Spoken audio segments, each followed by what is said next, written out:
20장의 소율이문답 20문입니다. 소율이문답 20문. 하나님께서는 모든 인류를 죄와 비참한 상태에서 멸망하도록 버려 두셨습니까?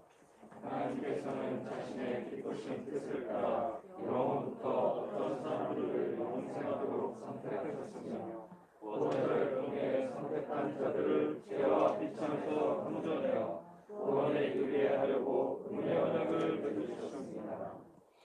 죄론이 끝나고 이제 20장에서부터는 또 예수 그리스도에 대한 이러한 내용으로 우리에게 가르침들을 소개하고 있습니다. 우리가 19문 앞부분에서 죄론에 대한 부분들을 결론을 맺으면서 인간은 원죄라고 하는 하나님 앞에 저주와 정죄를 받은 그러한 죄의 책임을 가지고 있는 원죄, 그리고 또 전적으로 부패하여 있는 이러한 인간의 또 비참한 상태를 소개를 했습니다. 그 결과 결국 죽어야 하는, 또 이 땅에서의 비참한 또 고통과 아픔을 겪어야 하는, 또 죽음 이후에 영원한 치욕의 형벌이라고 하는 이러한 무서운 또 참혹한 비참한 상태를 인간은 짊어지고 있다라고 그렇게 결론을 맺었습니다. 이 신문에서는 그런 이제 요 19문의 이러한 내용을 그대로 이어받아서 문장을 거의 동일하게 사용하고 있습니다.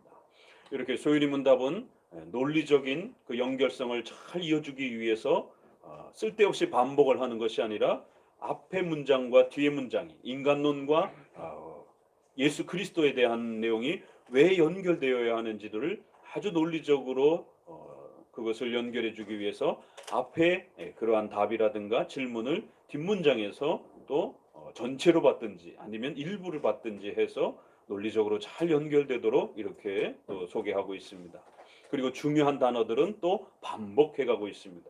이처럼 소율이문답은 성경 전체의 핵심 교리들을 중요한 단어와 표현들, 또 그러한 또 단어와 가르침들이 어떻게 논리적으로 잘 또 이해되어지고 또 우리 안에 깨달아지고 또 그것이 설득되어지고 또 고백되어질 수 있는지에 대해서 이처럼 논리적인 설명을 부지런히 설득해가면서 또 끌어내고 있습니다. 인류는 이처럼 모든 죄, 원죄를 말합니다. 그리고 그 결과로 인한 비참한 상태, 이걸 결코 잊지 말라라는 것이에요. 교회는 세상적인 그러한 부귀영화와 성공을 위한 수단과 도구로 사용해서는 안 된다라는 것이에요.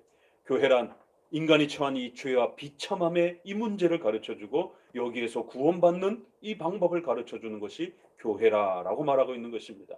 인류가 처한 그 심각함이 어떠한 것인지, 죄와 비참, 원죄를 짊어지고 그리고 인하여 영원한 치욕의 형벌을 받아야 되는 인간의 이 비참한 상태를 성경을 통해서 설교를 통해서 깨달아야 된다는 것입니다. 자, 그러면 이제 이러한 인간은 지옥의 영원한 형벌을 받아야 하는 이러한 처참한 상태에서 모두 다 죽어야 되는가라고 할 때 아닙니다. 거기에 이제 놀라운 복음의 소식이, 영원히 죽어야 되는 자들을 구해내시는 하나님의 놀라운 소식이 성경에 우리에게 소개가 됩니다. 그럼 하나님의 구원은 어떻게 우리에게 이제 펼쳐지는가? 바로 그것은 자신의 기쁘신 뜻을 따라. 첫 이 문장으로부터 개혁주의와 칼빈주의의 구원론이 왜 일반 복음주의와 다른지가 선명하게 구별이 됩니다. 절대로 자기 힘으로 구원을 얻는다든가 또 구원을 성취하는 것이 아니다라고 말합니다. 또 하나님의 도움 반, 인간의 이러한 공로 반, 로마 가톨릭적인 이러한 신앙, 또 알미니안주의적인 이러한 신앙, 오늘날에는 인본주의 신앙이라고 하는, 또 오늘날 복음주의 신앙이라고 하는 이렇게 신인 협력을 가르치는 하나님 반, 인간의 노력 반, 이런 식의 구원론이 아니라는 것입니다. 사도들이 가르쳤고 어거스틴이 가르쳤고 루터가 종교개혁을 오직 믿음으로라고 외쳤고 그걸 이어받은 소율이문답과 오늘 개혁주의의 구원의 가르침은 온전히 하나님이 자신의 기쁘신 뜻을 따라 인간은 전적으로 부패하여 영원히 저주받고 지옥의 형벌을 받아야 되는 그러한 처참한 상태에 있는 자들이라는 거죠. 그러한 자들에게 하나님께서 온전히 그 어떤 공로와 노력도 선행도 없이 자신의 기쁘신 그 뜻을 따라, 이 가르침 하나가 한국 교회를 지탱하는 중요한 주춧돌이 됩니다. 이게 무너지게 되면 결국 성도들은 끊임없이 하나님이 자신이 생각한 만큼 도와주지 않으면 불평하고 원망하고 하나님을 향하여 따지고 하나님을 향하여 승부를 걸려고 하고 하나님이 기도응답을 해주지 않으면 하나님을 협박하는 이러한 참으로 거만하고 교만한 이러한 인본주의적 신앙이 팽배해지는 것이에요. 자신의 기쁘신 뜻을 따라 앞문장의 질문은 인간의 죄와 처참한 비참한 상태, 그리고는 그러한 자들을 향한 하나님의 온전한 기뻐하신 하나님의 뜻 속에서 그들을 사랑하는 하나님의 온전한 그러한 기쁘신 뜻 아래에서 어떤 사람들을 예정하셨다라고 말합니다. 모두를 구하시는 것이 아니라 그러한 처참하고 비참한 죽음의 형벌을 받는 자들 중에 일부의 어떤 사람들을 영생으로 선택, 이걸 바로 예정론이라고 말하는 것입니다. 모두 지옥의 형벌을 받고 죽어야 하지만 하나님의 그 크신 사랑과 은혜 속에서 어떠한 자들을 하나님이 구원해 주시기로, 그 죄악으로부터 그들을 살려주시기로 영생을 누리도록 선택하셨다라는 거죠. 그리고 어떠한 자들은 그 죄와 비참해서 그대로 죽도록 유기 버려두셨다라는 거죠. 이처럼 예정론이라고 하는 것은 소유리 문답의 20문의 초반부에 이렇게 구성이 될 정도로 우리의 구원론에 있어서 아주 중요한 그러한 기초 토대가 된다라고 소개하고 있습니다. 소유리 문답은 이렇게 구원을, 예수님을 소개하기에 앞서서 예정을 소개를 합니다. 그 얘기는 성경 전체를 통해서 예정론을 이해를 못하게 되면 우리 인간의 구원에 대한, 기독교 구원에 대한 이 영광스러움을 온전히 이해할 수 없다라는 것이. 종교개혁은, 루터는 오직 믿음으로 구원받아야 된다라고 구원의 방법론을 소개하고 난 다음에 그 구원의 근원적 원인은 하나님께서 택하신 예정에 입각한 그러한 은혜다라고 그 원인을 신속히 이야기했습니다. 그런데 많은 복음주의권 내에서는 첫 번째만 기억하는 거예요. 구원의 방법론에 대해서. 오직 믿음으로 구원받는다. 이것조차도 지금은 한국교회와 서양교회가 제대로 지켜내지 못하는 이신칭의가 지금 만신창이가 되는 그런 시대가 되었습니다. 다시 또 하나님과 인간의 노력 반반이라고 하는 신인 협력주의적인 로마 카톨릭의 중세시대가 타락하게 만들었던 그 협력주의적 구원이 이 땅에 다시 들어오기 시작했습니다. 이 첫 번째만 기억하는 거예요. 그러나 루터를 통해서 종교개혁자들은 신속히 인간이 교만하거나 거만해지지 않도록 구원의 방법을 이해하는 것도 중요하지만 그 구원의 근원적 원인과 효력, 그 구원 근원적인 능력이 누구로부터 이루어지는 것인지에 대해서 절대 잊지 말라라고. 오직 하나님의 택하신 예정, 모두가 지옥에서 죽어야 하는데도 그들 가운데 일부를 전폭적인 하나님의 기쁘신 사랑에 의해서 일부를 선택하시는 그런 은혜를 베풀어 주셨다는 거죠. 그래서 구원의 방법과 구원의 이러한 원인을 동시적으로 가르쳤던 것이. 오늘날은 구원의 방법만 가르치다 보니까 결국 나중에는 자기가 예수님을 잘 믿어서, 내가 열심히 교회를 나와서, 내가 교회를 이만큼 섬겼기 때문에 이러한 거만한 결국 교만함이 크리스천들 안에 끊임없이 파고드는 것이에요. 그래서 교회 분쟁을 일으키고 싸우고, 내가 세운 교회라고 하는, 내가 이렇게 물질을 통해서 교회를 만들었다라고 하는 이러한 결국 심각한 분쟁들이 벌어지는 겁니다. 하나님이 우리에게 영원히 죽어야 될 우리들에게 결국 하나님의 기쁘신 뜻 속에서 구원을 베풀어 주셨다라고 하는 이 예정을, 구원의 근원적 원인이 나로부터가 아니라 하나님으로부터 베풀어 주신 은총이라고 하는, 절대적인 하나님의 은혜라고 하는 이거를 제대로만 지켰다라면 그렇게 거만해지지 않았을 것입니다. 그래서 성경은 이처럼 구원의 방법도 가르치는 것도 중요하지만 구원의 근원적 원인이 누구로부터 오는 것인지들을 놓치지 아니하도록 소유리 문답은 이렇게 균형을 맞춰주는 것이에요. 그런데 오늘날 예정론을 가르치는 교파는 개혁주의 교단밖에 없습니다. 그래서 우리가 개혁주의 교단을 더욱 건강하고 더욱 훌륭한 사도적 전통과 기독교를 계승하고 있다라고 말하는 것이죠. 존 웨슬레가 이제 새로운 방식의 기독교를 소개하면서 예정론을 교회 안에서 제일 먼저 못 가르치겠습니다. 왜요? 전도에 방해가 된다라라고. 교회 성장에 방해가 된다라라고. 감리교를 이어받은 성결교, 구세군 이 삼형제가 다 웨슬레이에서 생긴 교단들입니다. 성결교 학교에는 우리는 종교개혁자들이 가르쳤던 그러한 가르침을 거부합니다. 알미니안주의를 우리는 표방합니다. 성결교단은 신학교에 버젓이 그렇게. 그 얘기는 곧 예정론 안 가르치겠다는 거예요. 알미니우스 목사와 도르트 총회가 싸운 이유는 바로 예정론 때문이었어요. 한쪽은 예정론을 가르쳐야 된다라고 하는 그런 교파, 한쪽은 예정론 가르치면 교회가 붕괴된다라고, 예정론은 사탄의 교리라라고, 이렇게 알미니안주의 목사와 그 제자들이 그렇게 시비를 거는 것이. 그래서 유럽 교회가 발칵 뒤집어졌습니다. 예정론은 사탄의 교리다. 아니다. 예정론은 구원의 소중한 복된 복음의 기초다. 그래서 도르트 총회, 유럽의 전체 교회들이 총회를 여는 것이에요.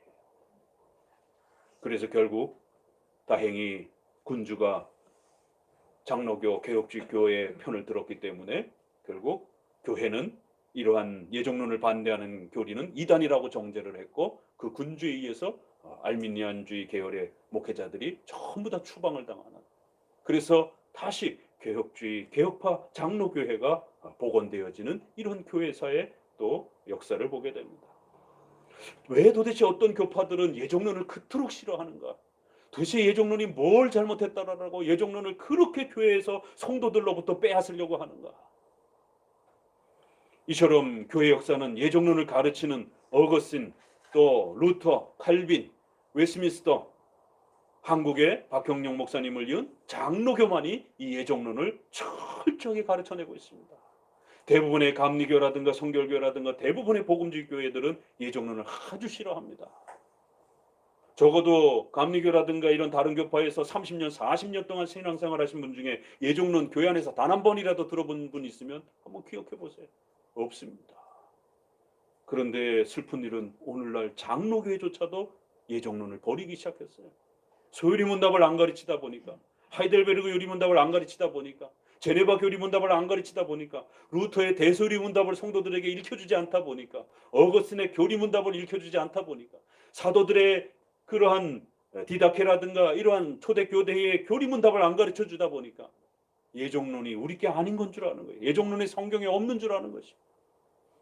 하나님이 왜 수많은 백성 중에 아브라함을 선택하셨는가? 아브라함의 아들 중에 이삭도 있고 이스마엘도 있는데 왜 이삭을 선택하고 이스마엘을 버렸는가?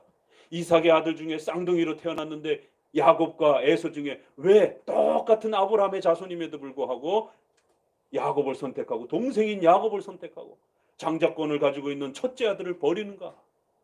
이 성경의 수많은 이야기들은 예정론을 가르치기 위한 목적으로 그 집안 이야기들이 소개가 되는 겁니다. 집안의 형제들끼리 서로 쌈박질하고 싸우고 미워하고 다투고 이런 거를 배우는 게 아닙니다. 하나님이 똑같은 아브라함의 자손인데도 불구하고, 또 아브라함조차도 수많은 족속에서 그 갈대아에서 우상 숭배하고 있던 그런 자를, 지옥의 처참한 고통 속에서 우상 숭배하던 자를 하나님이 택하셔서 너를 믿음의 조상으로 삼고 너의 후손을 하나님의 자녀와 백성으로 삼으시겠다라고 하는 전폭적인 예정과 선택을 하신 것입니다. 그리고 그의 자녀들 가운데서도 어떤 자들을 버리고 어떤 자들만 하나님의 택한 백성들로 세우겠다라고 약속을 맺어주신 것이, 이게 바로 예정이 무엇인지를 우리에게 가르치는 것이, 그걸 그대로 로마서에서는 이게 바로 예정론이다라고 이렇게 소개를 합니다. 우리가 구원받은 것은 이처럼 예정의 은택과 하나님의 구원의 은혜를 통해서 구원받은 것임을 명심하셔야 돼요. 수많은 사람들이 버림받은 상태로 그대로 있다는 사실을 기억하셔야 됩니다. 그래서 두려운 거예요.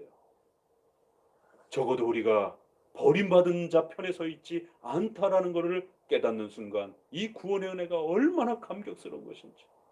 그럼 왜 쟤네들은 안 구원해줘요? 그걸 질문할 때가 아닙니다. 내가 하나님의 택함을 받고 구원의 이 영광스러움을 이해하고 깨닫게 되었다라는, 여기에 집중을 하셔야지 쟤는 왜 구원을 안 해주십니까? 그러니까 하나님은 예정에서 불공평합니다라고 따질 문제가 아니다라는 거예요. 이처럼 구원자를 통해 선택한 자들을 죄와 비참에서 건져내어 다시 한번 죄와 비참이라는 단어를 또 썼습니다. 구원에 이르게 하려고 은혜 언약을 맺어주셨습니다. 바로 이러한 예정은 이제 우리 가운데 어떻게 펼쳐진다고요? 은혜 언약이라고 하는 이러한 놀라운 복된 하나님의 구원의 이러한 방편을 통해서 펼쳐진다라는 것이. 이 은혜 언약이 이제 좀 더 구원론에 가면 자세하게 소개가 될 것입니다. 오늘은 예정에 대한 이런 가르침이 얼마나 소중한 것인지를 먼저 잘 정립해 두시기 바랍니다. 앞으로 소개될 예수 그리스도는 누구신가? 그 예수님을 통해서 어떻게 우리가 구원을 받는가? 이런 모든 구원의 역사들이 이 신문으로부터 시작한다는 사실을 명심하셔야 됩니다. 하나님의 그 예정과 하나님께서 예수 그리스도를 이 땅의 택자들에게 보내주시고 십자가의 죽으심으로 우리가 해야 될 그 언약의 약속들을 그리스도께서 전부 성취하시고 우리에게는 값없이 전가 그리스도께서 이루신 그 의로움을 그냥 우리에게 택한 그 백성들이기 때문에 예수 그리스도를 믿기만 하면 모두 다 주시겠다라고 하는 이게 은혜 언약입니다. 그래서 창세기 17장 7절 은혜 언약의 가장 근원적인 핵심 근거입니다. 같이 읽어봅니다. 내가 내 언약을 나와 너와 내 대대 후손 사이에 세워 영원한 언약을 삼고 너와 내 후손의 하나님이 되리라. 아브라함은 이런 거를 받을 자가 아닙니다. 우상 숭배하고 그걸 갖고 팔아먹고 있던 장사하고 있던 그런 사람이었습니다. 그런데 하나님이 그 아브라함을 전폭적으로 선택하셔서 내가 내 언약을 은혜 언약을 나와 너와 내 대대 후손 사이에 세워서 영원한 언약을 삼고 너희를 나의 백성으로 나는 너희의 하나님이 되어주겠다라는 거예요. 어떻게 해요? 죄인이 어떻게 하나님의 자녀와 백성이 됩니까? 오직 예수 그리스도의 값없는 그 희생을 통해서 이루어주겠다라는 것이죠. 그래서 이것이 은혜 언약의 내용입니다. 나는 너희의 하나님이 되고 너희는 내 백성이 될 것이다라는 것. 오직 예수 그리스도를 통해서. 에베소서 1장 4절에는 바로 이 부분의 놀라움을 이렇게 표현합니다. 창세전에 그리스도 안에서 우리를 택하사 우리로 사랑 안에서 그 앞에 거룩하고 흠이 없게 하시려고 그 기쁘신 뜻대로 우리를 예정하사 예수 그리스도로 말미암아 자기의 아들들이 되게 하셨어요.